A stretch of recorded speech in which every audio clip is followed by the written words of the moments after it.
Hello guys, good morning. Again நான் உங்கள் Mohammed. Welcome to AMM trading FFA. நம்ம காலையில் சொல்லியிருந்தோம் 52,050க்கு கீழே போகாத வரைக்கும் பேங்க் நிஃப்டி கீழே போகாது. அதே மாதிரி 52,500க்கு மேலே போகிறதுக்கு பாசிபிலிட்டிஸ் இருக்குது. அந்த 500 to 800 லெவல் வந்து ரொம்ப ஸ்ட்ராங்காக இருக்கும். ஸோ அதை ரீச் பண்ணுறதுக்கும் பாசிபிலிட்டிஸ் இருக்குது அப்படிங்கிறத பேஸ் பண்ணி சொல்லியிருந்தோம் இல்லையா. அதே மாதிரி 52,300க்கு மேலே போனால் மட்டும்தான் நம்ம கால் சைடு என்ட்ரி கொடுப்போம் அப்படிங்கிறதையும் பேசியிருந்தோம் இல்லையா.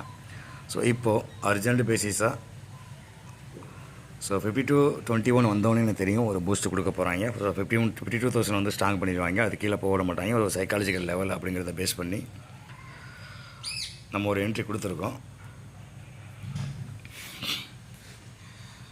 165க்கு என்ட்ரி கொடுத்தோம். ஸோ நம்ம காலில் ஒரு கஸ்டமர் கேட்டிருந்தார் இல்லையா, சப்ஸ்கிரைபர் 25 lakhs வச்சு நாங்களால் என்ன பண்ண